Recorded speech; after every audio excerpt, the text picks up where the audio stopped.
আজকে যাচ্ছি আমি আমার ড্রাইভিং লাইসেন্সের যে বেসিক থিওরি এটা পরীক্ষা দিতে। এই যে বাসার সামনে হলো আমার পাড়া প্রতিবেশী, যাকে এখানে নেইবারহুড বলে, এই বাসাতে আমি থাকি। তো আজকে যাচ্ছি আমার ড্রাইভিং লাইসেন্সের যে থিওরি টেস্ট, এটাকে এখানে নলেজ টেস্ট বলে, এটা দিতে যাচ্ছি। তো যেহেতু আমার আগেই বাংলাদেশের এবং সিঙ্গাপুরের ড্রাইভিং লাইসেন্স আছে, তো এটা দেওয়ার পরে আমি হয়তো রোড টেস্ট দিলে ওরা আমাকে ক্লাস 5 লাইসেন্সটা দিতে পারে। তো দেখা যাক। আজকে ওয়েদারটা মোটামুটি সুন্দর, ঠান্ডা নাই, গরমও নাই,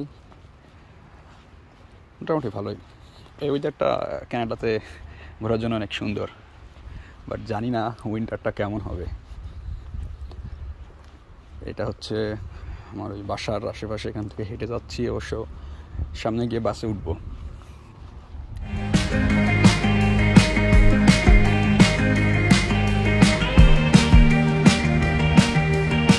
এটা হচ্ছে আমি যে বাসাতে থাকি সে বাসার পিছনের অংশ। আসলে এখানে ড্রাইভিং লাইসেন্স এবং গাড়ি ছাড়া খুবই ডিফিকাল্ট। এখানে চলাফেরাটা ডিফিকাল্ট, কারণ দেখা যাচ্ছে নিজের গাড়ি থাকলে যেহেতু সবারই আছে, তো ইচ্ছা মতো যেখানে সেখানে চলে যাওয়া যায়। কিন্তু গাড়ি না থাকলে ওই পাবলিক ট্রান্সপোর্টের জন্য ওয়েট করতে হয়। দেখা যাচ্ছে কিছু কিছু জায়গাতে পাবলিক ট্রান্সপোর্ট নাই, হেঁটে যেতে হয়, অনেক প্রবলেম। তো দেখি আজকে কি হয়।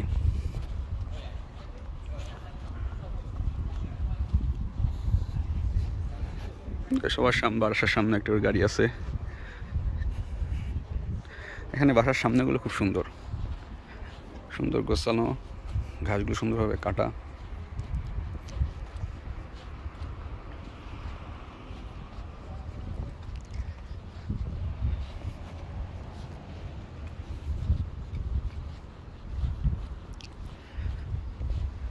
এটা আসলে আমার প্রথম ভিডিও। আসলে ভিডিও বলতে এমন কিছুই না, জাস্ট আমার মেমোরিটা রাখার জন্য। হয়তো ভবিষ্যতে কখনো এক সময় দেখবো, যখন প্রথম ক্যানাডাতে এসেছিলাম কী করলাম, কী এজন্য। ওয়াও, সুন্দর ছোট্ট একটা গাড়ি।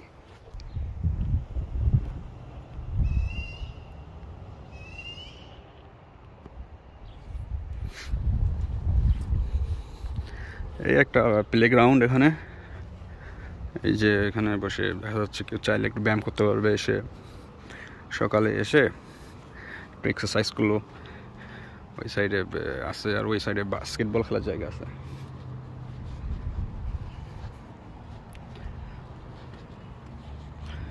এটা হচ্ছে red deer, not red deer, red ডিয়ারের উত্তর সাইডে এটা। আমি এখানে থাকি। তো গাড়ি রেজিস্ট্রেশন করার জন্য সুন্দর একটা গাড়ি।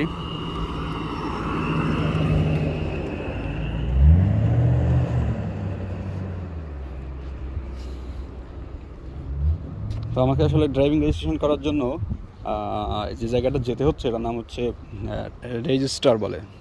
ছোটোবেলায় অবশ্য শুনছি আমাদের দেশে রেজিস্ট্রি অফিস বলে। তো এটা সেই রেজিস্ট্রেশন করার জন্য সেই রেজিস্ট্রার অফিস। তো এটার নাম হচ্ছে one step service, one step licence shop এরকম বলে। তো এটা হচ্ছে রেজিস্ট্রি অফ কানাডা।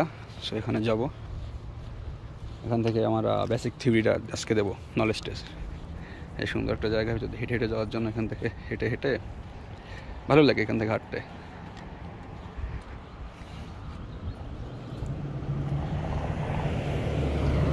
আর এই যে ট্রাকগুলো, এইগুলো আসলে এখানে বেশিরভাগ লোক এগুলাই চালায়, আর এগুলো চালালে তারা নিজেদেরকে প্রাউড মনে করে। যেমন প্রাইভেট কার আমরা চালালে সে প্রাইভেট কার চালাচ্ছে, বাট এখানে প্রাইভেট কারটা হচ্ছে রেগুলার কার, এটা অতটা না।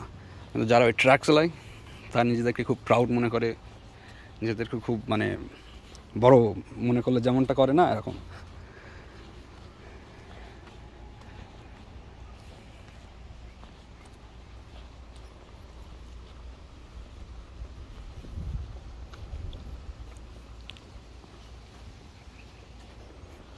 চলে আসছে প্রায়, সামনে বাস স্টপ আছে।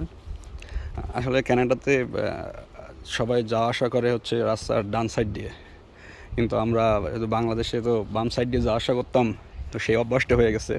তো সেদিন আমি ভুল করে রাস্তার বাম সাইডে চলে গেছি বাসের জন্য। পরে দেখি বাস ডান সাইডে আসতেছে।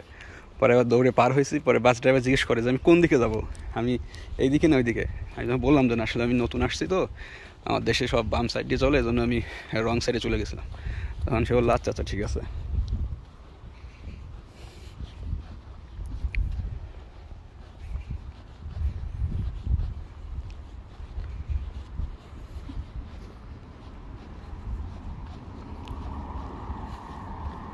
যে এখানে সব ম্যাক্সিমাম এমন বাড়ি, এটার নিচে যেটা বেসমেন্ট সেটা অর্ধেক থেকে মাটির নিচে, অর্ধেক থেকে উপরে, আর উপরেটা হচ্ছে মেন ফ্লোর। সবকটা বাড়ির সেম ডিজাইন প্রায়। এই যে একটা অ্যাপার্টমেন্ট, এখানে 4 তলা পর্যন্ত আছে। আর এখানে সব বাড়ির উপরেই সাধারণত এরকম থাকে, মানে খোলার চাল মনে হয়। আসলে এগুলো ওরা একটা ধরনের কি একটা, আমি যা দেখলাম আসলে ওরকম না, ওটার উপরে একটা কোনো কিছুর একটা লাগায় যায়, কার্পেট জাতীয় বা কোনো কিছু, ডিজাইনটা এরকম। আর এরকম রাখার কারণ হচ্ছে শীতকালে বরফ পড়লে এগুলো উপরে আটকে থাকে না, এগুলো সব পড়ে যায়, যার কারণে বাড়ির ছাদগুলো এইভাবে দিয়ে রাখছে। এই যে এটা হচ্ছে বাস্কেটবল খেলার জায়গা, এখানে এসে অনেকে বাস্কেটবল খেলে।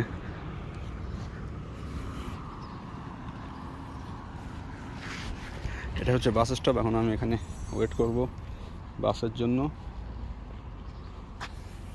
যে এখানে বাস্কেটবল খেলে, পাশে টেনিস খেলে।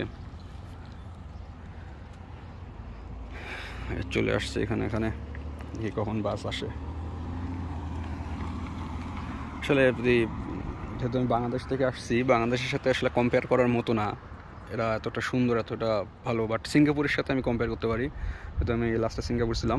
হ্যাঁ, অনেক সুন্দর, সিঙ্গাপুরের মতোই সুন্দর, এবং রুলস রেগুলেশনও অনেক ভালো সিঙ্গাপুরের মতোই, বাট লোক সংখ্যা অনেক কম। এই যে রাস্তাঘাটে যাচ্ছি, কোনো লোকজন নেই, ফাঁকা।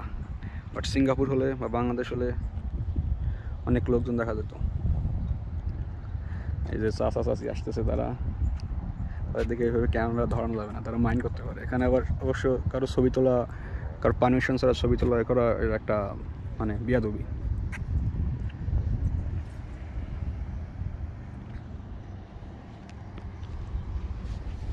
ওই যে বাস চলে আসছে প্রায়।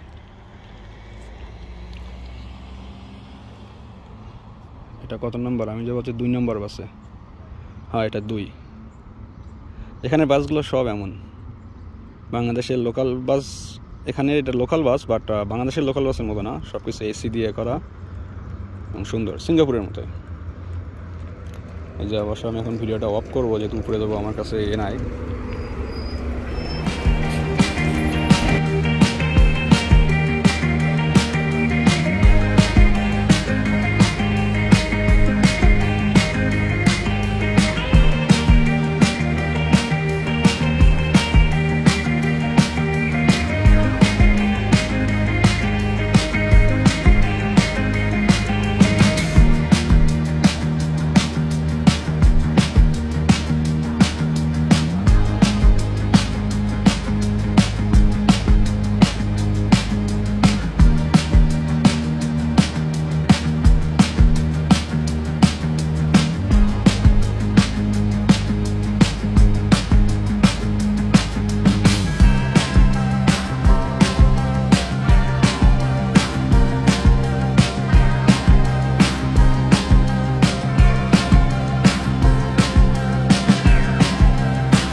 এই যে সামনে একটা বাস স্টপ আছে, এখান থেকে একজন উঠবে। এই যে যে ও আসলে দরজা খুলে গেলো। এখন ওখানে যে টাচ করলো এটাতে, যে ওর যে বাস কার্ড এটা টাচ করলো। এভাবেই আসলে পেমেন্টটা দিতে হয়।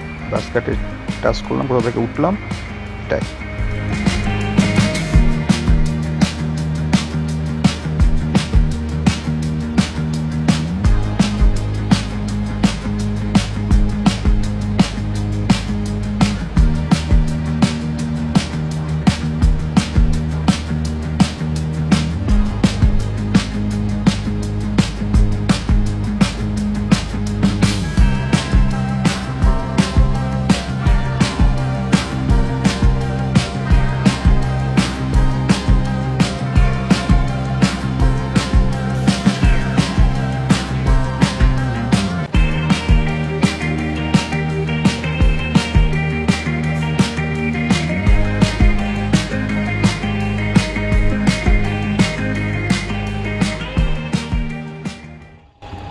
চলে আসলাম আমার ডেস্টিনেশনে। এই যে এটা আসলে সিঙ্গাপুরের মতোই, এরা জাস্ট বাস স্টপে ছাড়া যেখানে সেখানে থামে না। যেহেতু বাংলাদেশে আমরা রাস্তার যেখানে সেখানে বললে ওরা অনেক সময় থামায়, করে বা লোক নেয়, বাট এখানে এমন না। এখানে সিঙ্গাপুরের মতোই, যে জাস্ট বাস স্টপে অনলি এরা বা থামবে, আর কোথাও থামবে না। এখন এখান থেকে একটু হেঁটে যেতে হবে সামনে। ও সিগন্যাল পড়েছে, এখন তো যাওয়া উচিত।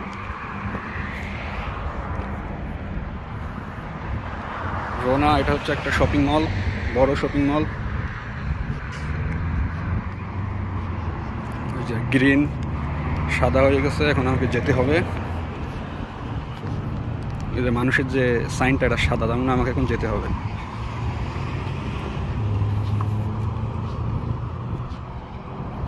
আর এখানে আসলে বাসের সিস্টেমটা হলো সিঙ্গাপুরের থেকে কিছুটা আলাদা। সিঙ্গাপুরে তো দেখা যাচ্ছে আমাদের কার্ড আছে, বাস কার্ড বা এমআরটি কার্ড, সেটা দিয়ে যেখান থেকে উঠি সেখানে পাঞ্চ করি এবং নামার সময় আরেকবার পাঞ্চ করি। পাঞ্চ করলে পরে দেখা যাচ্ছে আমার কোথা থেকে উঠছি, কোথা থেকে নামছি, এটার উপরে ওরা বেস করে টাকা কেটে নেয়। বাট এখানে হচ্ছে আমার মান্থলি পাস করা। দেখা যাচ্ছে আমার একটা কার্ড আছে, মান্থলি কার্ড।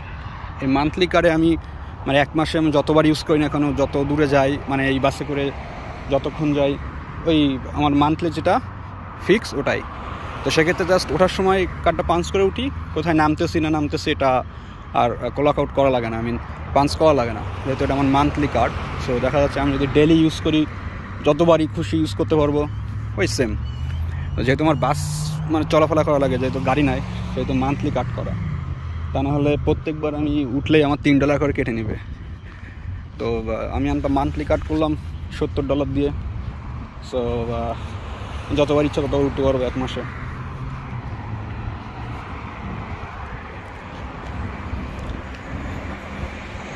এটা হচ্ছে একটা মল, আর এখানে সব মলের সামনে এরকম গাড়ি পার্কিংয়ের জায়গা আছে, যেহেতু সবাই গাড়ি ইউজ করে।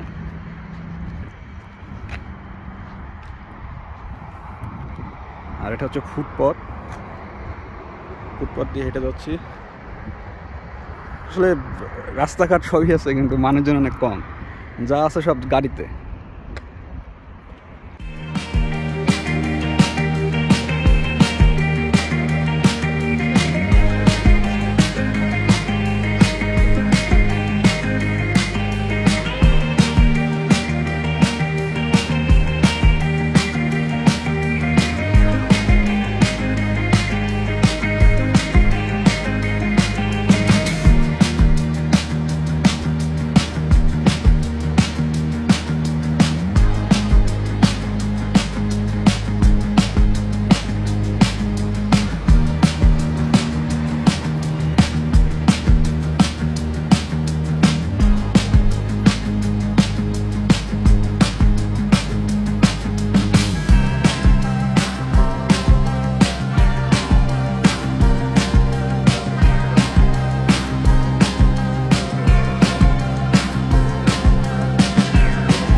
ওই যে ওই সাইডে একটা মার্কেট আছে।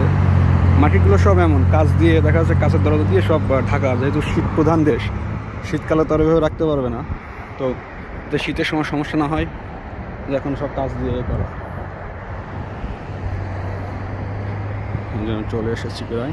এই সাইডেও যাওয়া যায়, বাট প্রপার ওয়ে যেটা সেটা দিয়ে যায়, সাইডে যাওয়া যায় সে জানি না আমি। এই যে বড় করে পোস্টার আছে, ওয়ান স্টপ।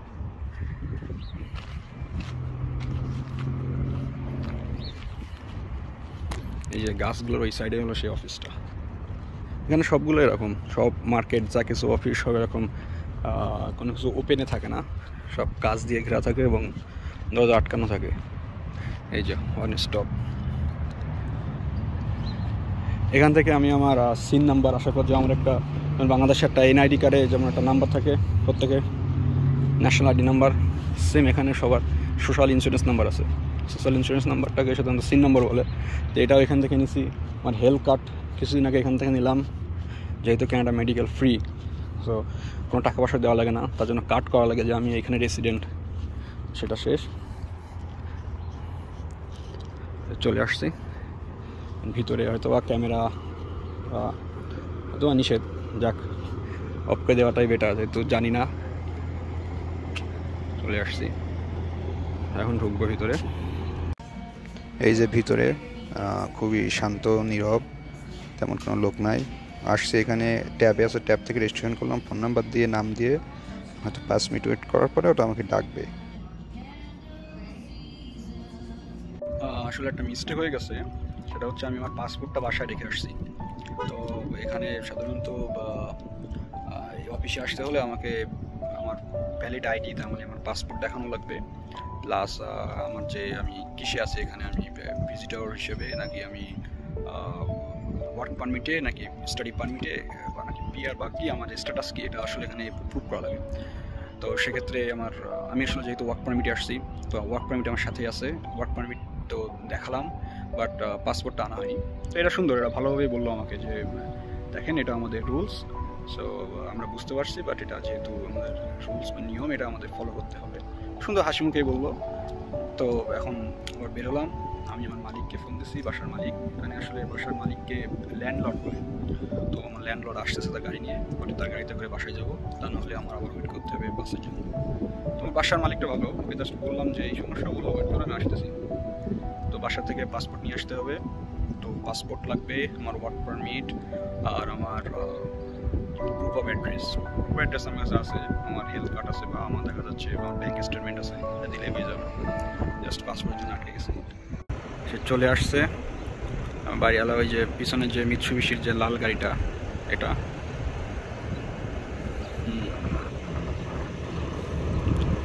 সে এবং চলে আসছে।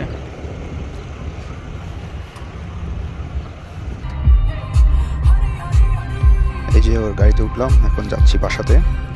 তো বাসা থেকে পাসপোর্ট নিয়ে আবার এখানে চলে আসবো।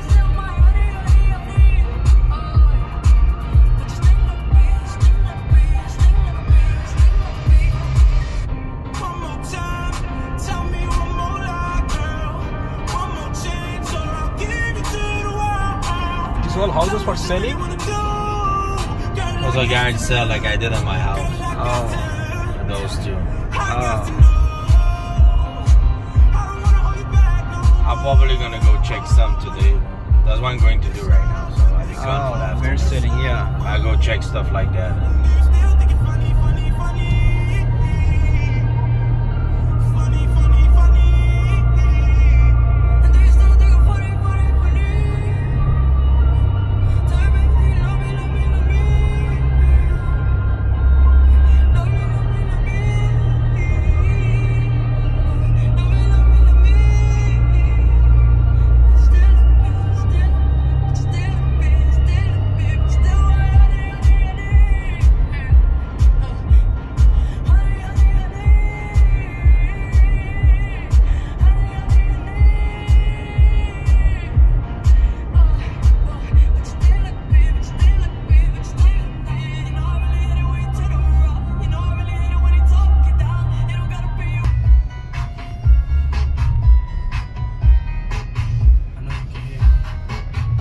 এই যে চলে আসছি বাসাতে, এখন জাস্ট ওয়েট করবো এখানে, আমি জাস্ট পাসপোর্টটা নিয়ে আসবো বাসা থেকে।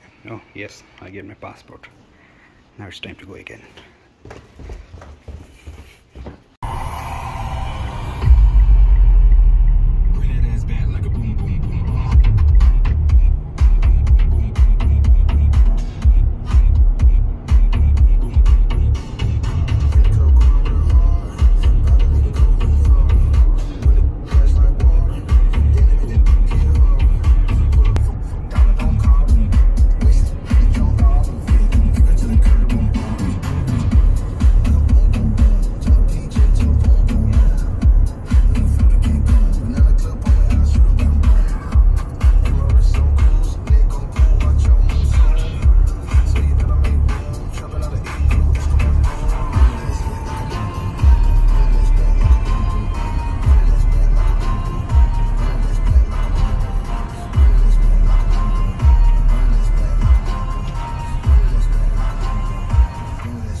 সবেমাত্র ড্রাইভিংয়ের যে প্রসেসটা কমপ্লিট করলাম, তো মোটামুটি মানে ভালো হয়েছে। ওখানে যাওয়ার পরে তো যে থিওরি টেস্টটা দেওয়া লাগলো, টোটাল 30টা MCQ থাকে, সেই 30টার ভিতরে 25টা হওয়া লাগে। দেখা যাচ্ছে আমি প্রথম থেকে শুরু করতে করতে 25টা কারেক্ট হলে অটোমেটিক পরীক্ষা শেষ হয়ে যায়, আর বাকিগুলো দেওয়া লাগে না। তো আমি যখন দেওয়া শুরু করলাম, প্রথম 2টাই আমার ভুল গেছে। দেখা যায় এখানে কম্পিউটার স্ক্রিনে MCQগুলো টাচ স্ক্রিন, ওখানে MCQগুলো দেওয়া লাগে, জাস্ট প্রেস করার পরে সাথে সাথে দেখা যায় যে ওটা কারেক্ট নাকি রং। তো আমার কি হলো, দেখা যাচ্ছে আমি দিলাম, দেওয়ার সাথে সাথেই প্রথমটাই গেল ভুল, এবং তারপরে আর কি করার, ভাবলাম যে প্রথমেই ভুল, পরে দ্বিতীয়টা দিলাম, তৃতীয়টাও রং, শিট, 2টাই ভুল হয়ে গেল। পরে কি করার, পরে তারপর দিতে থাকলাম, মোটামুটি আর একটা ভুল হয়নি। কন্টিনিউ করতে করতে যখন 25টা কারেক্ট হয়ে গেল, সাথে সাথে এক্সাম শেষ হয়ে গেল এবং লেখা উঠলো, congratulation, you passed knowledge test. Knowledge test শেষ হলো। এরপরে আমার চোখের টেস্ট নিল ওরা, যেটাকে ভিশন টেস্ট বলা হয়। তো চোখের টেস্টটা নেওয়ার পরে ওরা চোখের টেস্টটা কয়েকভাবে টেস্ট করলো, কাছে পিছে সব ডিজিটালভাবেই টেস্ট করার পরে যখন দেখলো যে চোখের টেস্টটা ওকে, এরপরে আমার কাছে জিজ্ঞেস করলো যে আমার অন্য কোনো দেশের লাইসেন্স আমার কাছে আছে কিনা। তো যেহেতু আমার কাছে বাংলাদেশের ড্রাইভিং লাইসেন্স আছে, সিঙ্গাপুরের ড্রাইভিং লাইসেন্স আছে, তো আমি দেখে বললাম যে হ্যাঁ আমার কাছে ড্রাইভিং লাইসেন্স আছে, বাংলাদেশেও আছে, সিঙ্গাপুরে আছে। পরে এগুলো চাইলো, ওগুলো দেখলো, দেখার পরে অনেক সময় ধরে দেখলাম, দেখার পর সব কিছু এ করার পরে একটা পেপার করে বললো যে এই 2টা লাইসেন্স আমাকে ওরা ওদের যে ভেরিফিকেশন সেন্টারে পাঠাবে। তো পাঠানোর পরে ভেরিফিকেশন সেন্টার থেকে যদি ওরা অ্যাপ্রুভ করে, তো এটা আমার ড্রাইভিং লাইসেন্সের সাথে অ্যাড হয়ে যাবে, যে দেখা যাচ্ছে হ্যাঁ আমার আগে 5 বছর বা 7 বছরের ড্রাইভিং লাইসেন্স এক্সপিরিয়েন্স আছে। তো এটা হলো এখন আমাকে ওরা লাইসেন্স দিয়ে দিয়েছে, সাথে সাথেই লাইসেন্স দিয়ে দিয়েছে বলতে যেটা একটা পেপার দিয়ে দিল টেম্পোরারি এটা ইউজ করার জন্য, এবং আমার অ্যাড্রেসে ওরা আমার যে কার্ড, যে লাইসেন্স কার্ড, ওটা পাঠিয়ে দেবে। তো 1 সপ্তাহ 2 সপ্তাহ লাগতে পারে। তো এটা হচ্ছে ক্লাস 7 লাইসেন্স আমাকে দিবে, কারণ আপাতত তো এখনও আমার প্র্যাকটিক্যাল টেস্ট দেওয়া হয়নি এজন্য। তো মোটামুটি এখন দেখা যাক কী হয়। এখন জাস্ট ওয়েট করতে হবে যে এখন যে লাইসেন্সটা আমাকে দিচ্ছে এটাতে আমি ড্রাইভ করতে পারবো, বাট এর কিছু রেস্ট্রিকশন আছে। এটা হচ্ছে ক্লাস 7 ড্রাইভিং লাইসেন্স, তো এটা রেস্ট্রিকশনে হচ্ছে কিছু নিয়মকানুন ফলো করতে হবে। যেমন আমি একা ড্রাইভ করতে পারবো না, আমার সাথে যার একজন ফুল ক্লাস 5 ড্রাইভিং লাইসেন্স আছে এরকম একজন লাগবে, তার সাথে আমাকে ড্রাইভ করতে হবে।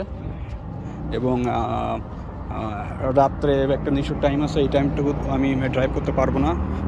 এই তো এইসবগুলো ফলো করতে হবে।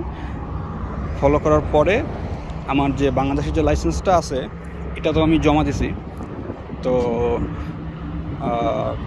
এবং সিঙ্গাপুর লাইসেন্সটা জমা দিছি। তো এটা যখন ওরা ভেরিফাই করে আমার একটা প্রোফাইল আছে, এই যে যখন এটা অ্যাড করে দেবে,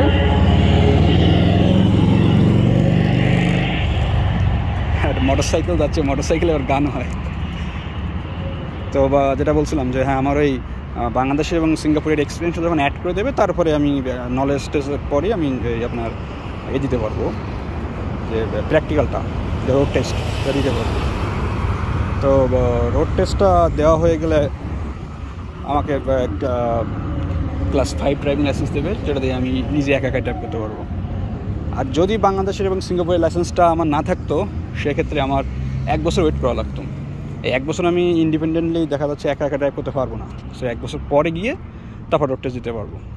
বাট ওই 2টো লাইসেন্স থাকার কারণে হয়তো আমি ওই 2টা অ্যাপ্রুভ হলেই সাথে সাথে রোড টেস্ট দিয়ে আমি ক্লাস 5 ফুল ড্রাইভিং লাইসেন্স পেয়ে যাব।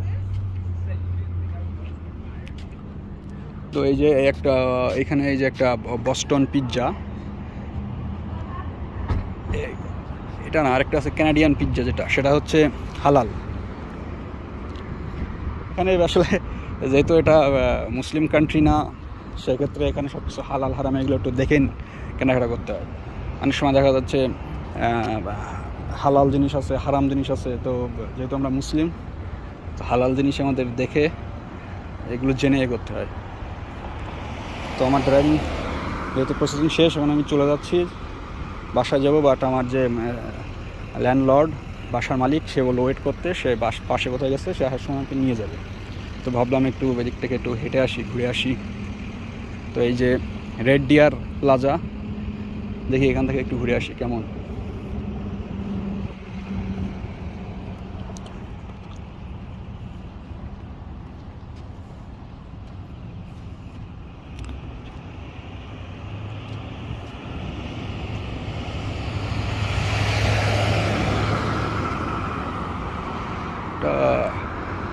এটা মনে হচ্ছে মোটেলের মতো একটা, যেখানে দেখা যাচ্ছে মানুষ থাকতে পারে। এটা মোটেলের মতো মনে হচ্ছে, বেশি স্টোরও আছে।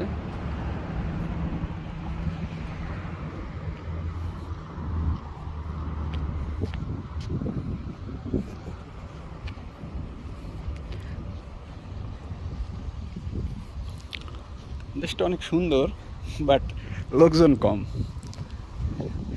এই যে আশেপাশে লোকজন কই, আমি একা হেঁটে যাচ্ছি, এরকম লোকজন খুবই কম, সবাই যাদের গাড়িতে যাওয়া আসা করতেছে। সো আমার ড্রাইভিং লাইসেন্সের কাজ কমপ্লিট। তো এখন আমি একটু অলমার্টে যাবো, আমি কিছু কেনাকাটা আছে, এগুলো করবো, করে তারপরে বাসায় চলে যাবো।